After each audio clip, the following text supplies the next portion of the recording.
മക്കളെ ഏറ്റവും ഇമ്പോർട്ടൻ്റ് ആയിട്ട് പ്രിന്റ് കൾച്ചർ ആൻഡ് റെവല്യൂഷൻ ആ സാധനത്തിൽ പ്രിന്റ് റെവല്യൂഷനിൽ ഏറ്റവും ഇമ്പോർട്ടൻ്റ് ആയിട്ട് മക്കൾ നോക്കേണ്ട ഒരു ഭാഗമാണ് എന്ത് the 19th century women children and workers മൂന്ന് പേരെയും റിപ്പീറ്റഡ് ആയിട്ട് എല്ലാ കൊല്ലവും ചോദിക്കുന്ന ഒരു ഭാഗമാണ് എല്ലാ കൊല്ലവും ചോദിക്കുന്ന ഒരു ക്വസ്റ്റ്യൻ്റെ ഒരു ഭാഗമാണ് എന്ത് ഈ കാണുന്നത്. നോക്കിയേ, നമ്മൾ ആരൊക്കെ പഠിക്കുന്നുണ്ട് ഇവിടെ? ചിൽഡ്രനെ പഠിക്കുന്നുണ്ട്, കുട്ടികളെ പറ്റി പഠിക്കുന്നുണ്ട്, കുട്ടികളെ എങ്ങനെയാണ് പ്രിന്റിംഗ് റെവല്യൂഷൻ്റെ ഭാഗമായി എന്ന് പഠിക്കുന്നുണ്ട്. ഓക്കെ, അത് കഴിഞ്ഞിട്ട് വർക്കേഴ്സ്, അത് കഴിഞ്ഞിട്ട് സ്ത്രീകൾ, വിമൻസ് എങ്ങനെയാണ് ഇതിന്റെ ഭാഗമായിട്ട് വരുന്നത് മനസ്സിലാവുന്നുണ്ട്. ഓക്കെ, ആദ്യം തന്നെ നമ്മൾ നോക്കുന്നത് കുട്ടികളെ പറ്റിയാണ്. എന്താണ്? കുട്ടികളെ പറ്റിയിട്ടാണ് നോക്കുന്നത്. Children books for children became popular. ചെറിയ കുട്ടികൾക്ക് വേണ്ടിയുള്ള പുസ്തകങ്ങൾ എന്തുണ്ട്? പ്രിന്റിംഗ് റെവല്യൂഷന്റെ ഭാഗമായിട്ട് എന്തുണ്ട്? ആളുകൾക്കിടയിൽ കുറെ ഫേമസ് ആവാൻ തുടങ്ങി. നമ്മൾ ഗ്രിം ബ്രദേഴ്സ് കണ്ടിട്ട് നോക്കിയ മക്കളെ, ഗ്രിം ബ്രദേഴ്സിന്റെ ബുക്കും കാര്യങ്ങളൊക്കെ എന്തുണ്ട്? കുട്ടികൾക്കിടയിൽ എന്തുണ്ട്? കുട്ടികൾക്കിടയിൽ വളരെയധികം പോപ്പുലർ ആയി തുടങ്ങി. ഓക്കെ, എങ്ങനെയാണ് അത് ആവാൻ തുടങ്ങിയത്? ആളുകൾക്ക് എന്താണ്? ആളുകൾക്ക് കുട്ടികൾക്ക് വേണ്ടി രസകരമായിട്ടുള്ള കഥകളും കവിതകളൊക്കെ വേണം. സ്വാഭാവികമായിട്ട് അവർക്ക് വേണ്ടിയിട്ട് എന്തുണ്ടാക്കി മക്കളെ? പ്രൈമറി എഡ്യൂക്കേഷൻ ബിക്കം കമ്പൽസറി ആക്കി. അങ്ങനെ എഡ്യൂക്കേഷൻ കമ്പൽസറി ആക്കിയപ്പോൾ തൊട്ട് കുട്ടികൾക്ക് വായിക്കാനുള്ളതും അതുപോലെ കുട്ടികൾക്ക് കേട്ടാൽ മനസ്സിലാവുന്ന തരത്തിലുള്ള കഥകൾ ഉണ്ടാവാൻ തുടങ്ങി. കഥകൾ എന്തുണ്ടാവാൻ തുടങ്ങി? പ്രിന്റ് ചെയ്യാൻ തുടങ്ങി. അതിന്റെ ഭാഗമായിട്ട് നോക്കിയ മക്കളെ, സ്റ്റോറീസും ഫോക്ലോറും റിട്ടേൺ ആയിട്ടുള്ള മാറ്റം നോക്കി. ഭയങ്കര വലിയ വലിയ കഥകളും കവിതകളൊക്കെ ഉണ്ടായിരുന്നു അന്നത്തെ കാലത്ത്. പക്ഷെ അതിനെന്ത് ചെയ്തു? മിനിമലൈസ് ചെയ്തു. ഓക്കെ, അതിനെ കുറച്ച് കൊണ്ടുവന്ന് മൈൽഡ് ആക്കി മാറ്റി. ഓക്കെ, അങ്ങനെ മാറ്റിയിട്ട് കുട്ടികൾക്ക് ഉതകുന്ന തരത്തിൽ അവർക്ക് മനസ്സിലാവുന്ന രീതിയിൽ അതിനെ മാറ്റിയെടുത്ത് കൊണ്ടുവരികയാണ് ചെയ്യുന്നത്. നോക്കിയേ, സ്യൂട്ടഡ് ടു ചിൽഡ്രൻസ് മൈൻഡ്സ്. അവരുടെ മനസ്സിന് സ്യൂട്ട് ആവുന്ന രീതിയിൽ എന്ത് സംഭവിച്ചു? അവർക്ക് സ്യൂട്ട് ആവുന്ന രീതിയിൽ കഥകളും കവിതകളൊക്കെ പ്രിന്റ് ചെയ്ത് കൊണ്ടുവരാൻ തുടങ്ങി. ഓക്കെ, അങ്ങനെയാണെങ്കിൽ നോക്കിയേ, സിമ്പിൾ ആണ്. ഗ്രിം ബ്രദേഴ്സ് ആണ് ഒരു എക്സാമ്പിൾ പറയുന്നത്. Published A book in 1812. ചിലപ്പോൾ ചോദിക്കാനുള്ള ചാൻസ് ഉണ്ട്, ചിൽഡ്രന്റെ ഭാഗത്ത് ചോദിക്കാൻ ചാൻസ് ഉണ്ട്. Grim brothers. ഓക്കെ, എന്താണ് അവർ ചെയ്തത്? അവർ കൂട്ടം കഥകളുണ്ടായിരുന്നു. ആ ഒരു കൂട്ടം കഥകൾ എന്ത് ചെയ്തു? അവരെല്ലാം ചെറിയ ചെറിയ കഥകളാക്കി നല്ല രസകരമായിട്ടുള്ള രീതിയിലേക്ക് മാറ്റിയിട്ട് ആ പുസ്തകങ്ങളൊക്കെ ഗ്രിം ബ്രദേഴ്സ് കേട്ട് അപ്പം മക്കൾ ആലോചിച്ച് നോക്കുക. എന്താണ് അവർ ഈ ഗ്രിംസ് എന്നൊക്കെ പറഞ്ഞിട്ടുള്ള ഭൂതങ്ങളും പ്രേതങ്ങളൊക്കെ പിടിക്കുന്ന ആൾക്കാരില്ലേ, അവരെയൊക്കെ പറ്റിയിട്ട് കഥകൾ എഴുതിയിട്ടുള്ള ആളുകളാണ് എന്ത്? Grim brothers. അവരുടെ ബുക്കും കാര്യങ്ങളൊക്കെ ഉണ്ട് കേട്ടോ, നല്ല രസമുള്ള ബുക്കുകളും കാര്യങ്ങളാണ്. അങ്ങനെ കുട്ടികൾ കഴിഞ്ഞാൽ സ്ത്രീകളാണ്. രണ്ടാമത്തെ എന്താ മക്കളെ?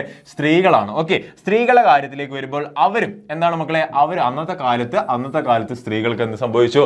അന്ന് വായിക്കാനുള്ള കുറച്ച് റെസ്ട്രിക്ഷൻ കാര്യങ്ങളൊക്കെ ഉണ്ടായിരുന്നു. ഇന്ത്യയിലെ അവസ്ഥ അത് തന്നെയായിരുന്നു കേട്ടോ. നമ്മൾ ഇന്ത്യയുടെ കാര്യം പറയുമ്പോൾ നമ്മളത് പറഞ്ഞിട്ടുണ്ടെന്ന് മക്കൾ ശ്രദ്ധിച്ചവർക്ക് കൃത്യമായിട്ട് കിട്ടും. എന്താണ് ഇവിടെ എന്താ സംഭവിച്ചത് നോക്കിയേ? They also became readers. അവരും എന്താ മക്കളെ? റീഡേഴ്സ് ആയിട്ട് മാറുകയാണ്.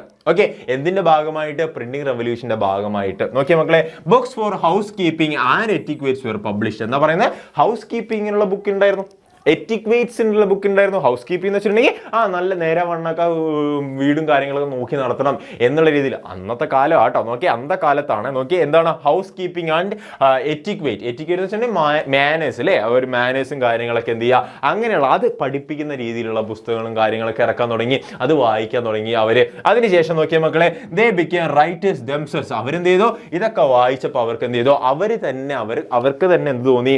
അവർക്ക് തന്നെ അവർ ഒരു ബുക്കുകൾ എഴുതണം തോന്നി. അവർ തന്നെ കുറെ കവിതകളും കഥകളൊക്കെ എഴുതാൻ തുടങ്ങി. അതിന്റെ ഭാഗമായിട്ട് ജെയിൻ ഓസ്റ്റിനും ബ്രോണ്ടെ സിസ്റ്റേഴ്സും, രണ്ട് പേരുടെ പേര് നിങ്ങൾ ഓർത്ത് വെക്കുക, Jane Austen and Bronte sisters. ഇവരായിരുന്നു പ്രോമിനന്റ് ആയിട്ടുള്ള ഫിഗേഴ്സ്. എന്താണ്? സ്വന്തമായിട്ട് കവിതകളൊക്കെ. ജെയിൻ ഓസ്റ്റിൻ എന്തായാലും മക്കൾക്ക് അറിയായിരിക്കും. എന്താണ്? ബ്രോണ്ടെ സിസ്റ്റേഴ്സും കൂടെ ആ കൂട്ടത്തിൽ മെൻഷൻ ചെയ്ത് പോവാ. നോക്കി, എന്താണ് പറയുന്നത്? Prominent among them. എന്താണ്? ഈ കൂട്ടത്തിൽ ഏറ്റവും പ്രോമിനന്റ് ആയിട്ട് ഇവർ രണ്ടുപേരും ഉണ്ടായിരുന്നത്. അവരെഴുതിയ പുസ്തകങ്ങളും കഥകളും ഒക്കെ എന്ത് ചെയ്തു? അവർ എന്തിനെ പറ്റിയിട്ട് എഴുതിയതും കൂടെ നിങ്ങൾ നോക്കുക. എന്താണ്? They portrayed different types of characters like a person who had an opinion. സ്ത്രീകൾക്ക് എന്തുണ്ട്? അവരവരുടേതായിട്ടുള്ള സ്വത്തുണ്ട്, അവരുടേതായിട്ടുള്ള ഒരു ഐഡന്റിറ്റി ഉണ്ട് എന്ന് കാണിക്കാനുള്ള ഒരു അങ്ങനത്തുള്ള ക്യാരക്ടേഴ്സിനെ അവർ പോർട്രേ ചെയ്യാൻ തുടങ്ങി. അവരെ സെൽഫ് ഇൻഡിപെൻഡന്റ് ആയിട്ടുള്ള ക്യാരക്ടേഴ്സിനെ പോർട്രേ ചെയ്യാൻ തുടങ്ങി. അങ്ങനെ വന്നപ്പോൾ strong will and influenced personality, ഇത്തരം കാര്യങ്ങളൊക്കെ അവർ പോർട്രേ ചെയ്യാൻ തുടങ്ങി. അങ്ങനെയാണ് സ്ത്രീ കഥാപാത്രങ്ങളുടെ മെയിൻ ആയിട്ടുള്ള ഇൻഫ്ലുവൻസ് നമുക്ക് അവിടെ കാണാൻ പറ്റും. നോക്കി, ആരൊക്കെയാണ്? ജെയിൻ ഓസ്റ്റിനും ബ്രോണ്ടെ സിസ്റ്റേഴ്സ്. രണ്ട് പേര് മക്കൾ ആലോചിച്ച് വെക്കുക. എക്സാമിന് ചോദിക്കാനുള്ള എല്ലാ ചാൻസസും കാണുന്നുണ്ട്. ഈ ഭാഗം 19th സെഞ്ചുറിയിൽ എങ്ങനെയാണ് സ്ത്രീകളും കുട്ടികളും അതുപോലെ വർക്കേഴ്സ്. നെക്സ്റ്റ് ഇനി നമ്മൾ നോക്കാൻ പോകുന്നത് വർക്കേഴ്സിനെ പറ്റിയിട്ടാണ്. മൂന്നാമത്തെ ആളാണ് മക്കളെ? വർക്കേഴ്സ് ആണ്. ഓക്കെ, മൂന്നാമത്തെ ആളാരാണ്? വർക്കേഴ്സ് ആണ്. ദേ become also interested in reading and learning knowledge. എന്താണ്? അവരും വർക്കേഴ്സ്. നമ്മൾ ഇൻഡസ്ട്രിയലൈസേഷൻ ഒക്കെ സംഭവിച്ച സമയത്ത് ഓക്കെ, ഇൻഡസ്ട്രിയലൈസേഷനൊക്കെ സംഭവിച്ച സമയത്ത് എന്തുണ്ടായി പറയുന്ന മക്കളെ, എന്തുണ്ടായി എന്നാ പറയുന്നത്, ആ സമയത്ത് വർക്ക് അവേഴ്സ് ഒക്കെ എന്ത് ചെയ്തു, കട്ട് ഷോട്ട് ചെയ്തു. ഓക്കെ, അവരൊക്കെ കുറേ 10-12 മണിക്കൂറൊക്കെ വർക്ക് ചെയ്തുകൊണ്ടിരുന്ന ആളുകൾ അവരുടെ വർക്ക് അവേഴ്സ് കട്ട് ഷോട്ട് ചെയ്തപ്പോൾ സ്വാഭാവികമായിട്ട് അവരുടെ കയ്യിൽ എന്തുണ്ട്, സ്പെൻഡ് ചെയ്യാൻ കുറച്ച് ടൈം ഉണ്ടായി. ആ ടൈമിൽ അവരെന്ത് ചെയ്തു, ആ ടൈമിൽ അവർ വായിക്കാൻ തുടങ്ങി. ദേ ഡിപ്പെൻഡഡ് ഓൺ കോമൺ ലൈബ്രറീസ്. അവരെന്താണ്, കോമൺ ആയിട്ടുള്ള ലൈബ്രറീസും കാര്യങ്ങളൊക്കെ എന്ത് ചെയ്തു, അവർ ഡിപ്പെൻഡ് ചെയ്യാൻ തുടങ്ങി. എല്ലാവർക്കും പോയിട്ട് വായിക്കാനുള്ള സ്ഥലമില്ലേ മക്കളെ, നമ്മൾ പബ്ലിക് ലൈബ്രറി എന്നൊക്കെ പറയില്ലേ, അതുപോലത്തെ ഒരു സാധനം. എന്താണ്, common libraries. They working hours getting shorter. കാരണം എന്താണ്, ഇൻഡസ്ട്രിയലൈസേഷനൊക്കെ വന്ന സമയത്ത് they found happiness and expressing their thoughts on reading and writing. അവരെന്ത് ചെയ്തു, അവർ വായിക്കുകയും അതിനെപ്പറ്റി സംസാരിക്കുകയും അതിനെപ്പറ്റി അവരുടെ കാഴ്ചപ്പാടുകളെ പറ്റി അങ്ങോട്ടും ഇങ്ങോട്ടൊക്കെ സംസാരിച്ച് ഡിബേറ്റ് ചെയ്യുകയൊക്കെ ചെയ്യുമ്പോൾ അവർക്ക് അതിൽ നിന്ന് അവരൊരു ആനന്ദം, സന്തോഷം കണ്ടെത്തുകയാണ് ചെയ്യുന്നത്. അപ്പൊ 3 കാര്യങ്ങളാണ് മെയിൻ ആയിട്ട് ഇവിടെ പറഞ്ഞു പോകുന്നത്.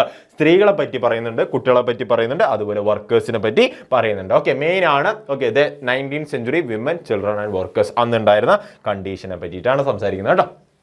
ഓക്കെ, 19th century എന്ന് പറഞ്ഞാൽ എന്താണ്, 1800-കളിലാണ് അല്ലേ. ഓക്കെ, അത്രയും നിങ്ങൾ മനസ്സിലാക്കി വെക്കുക. ഇത്രയും കാര്യങ്ങൾ ഇമ്പോർട്ടൻ്റ് ആണ്. അതിൽ വിമൻ ഏറ്റവും ഇമ്പോർട്ടൻ്റ് ആണ്. ഈ പേര് നിങ്ങൾ ഓർത്ത് വെക്കുക, ജെയിൻ ഓസ്റ്റൻ ബൊറോണ്ടെ സിസ്റ്റേഴ്സ്. ഓക്കെ, ഇത്രയും സെറ്റ് ആണെങ്കിൽ അടിപൊളിയായിട്ട് മക്കളൊരു കൺസെപ്റ്റ് പഠിച്ചിട്ടുണ്ട്.